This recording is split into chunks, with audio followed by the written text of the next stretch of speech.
If you've seen Avatar 2 and 3, you've probably noticed something strange. Humans on Pandora seem unstoppable, building massive cities and holding territory, despite a hostile planet and angry Na'vi clans. How is this even possible? Well, you're right to be curious. Bridgehead City proves humans aren't visiting Pandora anymore. They're moving in permanently. But why build a city this large after already being defeated once? And how did tens of thousands of humans end up there? Billions of miles from Earth. Let's find out. Earth failed, and Pandora became necessary. By the time humanity reached Pandora, Earth wasn't just slowly dying, it was collapsing, and fast. Decades of unchecked industrial expansion pushed the planet past its limits. Forests vanished faster than they could regrow. Clean air became a commodity, rationed like water. Fresh water itself was rationed. Entire ecosystems failed in sequence, triggering mass extinctions that never stopped. But environmental damage was only part of the problem. Earth's population surged past 20 billion people, far beyond anything the planet could sustainably support. Cities expanded vertically and underground. Resource wars became routine. Energy shortages destabilized governments. Entire regions turned uninhabitable, not because of one disaster, but because of many, piling up over time. At a certain point, the math stopped working. Humanity couldn't fix Earth fast enough, couldn't stabilize the population, couldn't stop the collapse. And that's where the conversation changed. At this scale, humanity didn't need another colony. It needed a replacement, a world that could eventually take pressure off Earth, or replace it entirely. And that necessity reshaped every decision that followed. Pandora wasn't chosen because it was perfect. It was chosen because it was possible. Compared to every other reachable world, Pandora offered advantages humanity couldn't ignore. Its gravity was close to Earth's. Its temperatures were survivable. And while its atmosphere was toxic, humans could function outdoors with nothing more than breathing assistance. No pressure suits, no extreme cold, just a mask. More importantly, Pandora's biosphere was staggeringly productive. Life thrived at every scale, producing resources faster than humans could extract them.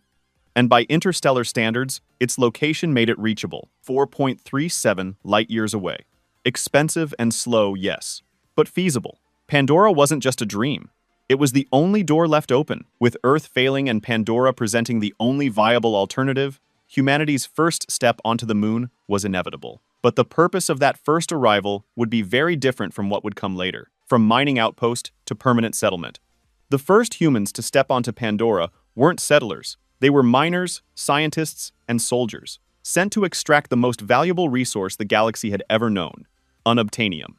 Now, if you're not familiar with unobtanium, here's what you need to know. It's a rare, room-temperature, superconducting mineral found only on Pandora, worth millions per kilogram. It's the main reason humans risked colonization in the first place, driving both profit and technological research. Simply put, unobtanium isn't just valuable. It's the engine behind humanity's expansion on Pandora. Hell's Gate, officially the RDA Extrasolar Colony 01, wasn't designed for life. It was designed for profit. Buildings were utilitarian. Soldiers patrolled for security, not for community. Scientists monitored deposits, not ecosystems. Every effort was measured in tons of ore, in dollars per kilogram, in the bottom line. Survival came second. Efficiency came first. For the RDA, Pandora was a laboratory, and humans were merely the instruments. But then everything changed. The first war on Pandora erupted when humans, led by Colonel Quaritch, clashed with the Omaticaya clan over unobtanium. Despite their advanced weapons, humans were outmaneuvered and overwhelmed. Iwa, Pandora's neural network, coordinated the planet's wildlife. Banshees swarmed aircraft. Titanotheras crushed ground forces. Hell's Gate fell. Most humans were forced back to Earth, but the fight for Pandora was far from over. The first Pandora War didn't end human interest in the moon. It changed the strategy. Instead of blasting, digging, and retreating, the new plan was methodical. It wasn't enough to extract unobtanium. Humans needed to secure it, defend it, and make Pandora livable on their terms. This wasn't a surrender. It was a recalculation. The RDA returned 14 years later with a new vision, in the form of Bridgehead City. This time, humans weren't visiting. They were literally moving in. The first wave was small, 10 interstellar vessels carrying only a couple thousand personnel. But the infrastructure, the AI-driven construction systems, and the automated machines laid the groundwork for something monumental. The defeat taught the RDA an essential lesson. Brute force alone wouldn't conquer Pandora. Long-term presence, technological supremacy, and relentless engineering would. Humans didn't retreat from Pandora, they recalculated. And the result would transform a mining outpost into the largest off-world city humanity had ever attempted. Bridgehead City, humanity's fortress on Pandora. Now, let's talk about Bridgehead City itself. Because this place is massive, Bridgehead wasn't built in months for convenience. It was designed as humanity's permanent foothold, a replacement home for a species running out of options on Earth. The first wave of arrivals numbered just over 2,000 scientists, soldiers, and engineers, tiny in comparison to the city that would rise. Yet this was only the beginning. Construction was unlike anything on Earth. Autonomous hexbots worked day and night, welding, lifting, assembling massive structures dropped directly from orbit. AI-controlled 3D printers churned out entire buildings, walls, and industrial complexes in a fraction of the time human labor could. Forests were bulldozed, cleared, and sterilized to make way for wide streets, landing pads, and industrial zones. Bridgehead City wasn't just a city. It was a fortress, an industrial hub, and a staging ground for human expansion. All at once, the city itself is circular in design, about the size of Long Beach, California, with a city core around 6 miles wide, almost 10 kilometers. Around the city is a huge kill zone, a dead strip of land, 2 miles wide from the city walls to the nearby forest. All plants and animals are sterilized or destroyed. Clear line of sight for defense. The city is surrounded by nearly 20 miles of thick defensive walls, armed with heavy guns, missiles, and weaponry mounted on giant concrete towers. 3 land gates, 2 sea gates, 1 river gate, making it both a fortress and a port city. Inside, you'll find factories churning out metal and refining unobtanium, barracks for the military, air bases, landing zones, command and control centers, massive 40-story habitation modules dropped by the ISVs. Everything is optimized for survival, expansion, and extraction. Population growth exploded. Concept art and in-universe projections suggest the city already houses over 40,000 humans, with plans for millions. Now, you might be wondering, how is this possible when each interstellar vessel only carries 200 people? Great question. The answer lies in repeated arrivals, modular habitation pods, and Earth's deteriorating conditions, pushing mass migration. Over time, Bridgehead became more than a mining base. It became home. Yet numbers alone don't tell the story. Each resident represents a calculated risk, a commitment to human survival in a hostile environment. Every building, road, and vehicle was built not just for convenience, but for longevity. The RDA didn't just return to Pandora. They claimed it, and they're not leaving. Military, technology, and why humans didn't bring nukes. Now, here's something interesting. You might expect humans to bring their most powerful weapons to Pandora. Jets, tanks, maybe even nukes.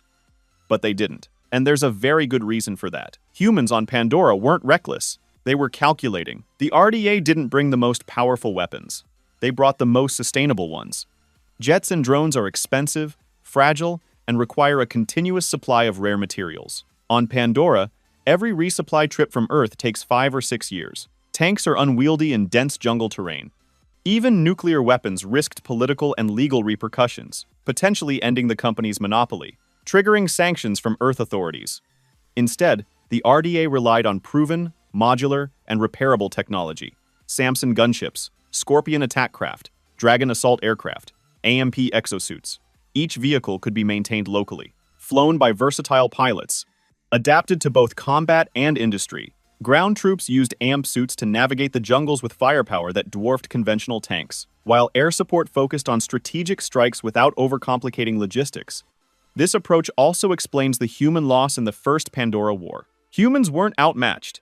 They were tactically strong, but strategically vulnerable. Pandora itself intervened. Iowa coordinated the planet's wildlife, swarming aircraft with banshees, crushing ground forces under Titanother's feet, striking from all directions. The RDA's loss wasn't a failure of technology.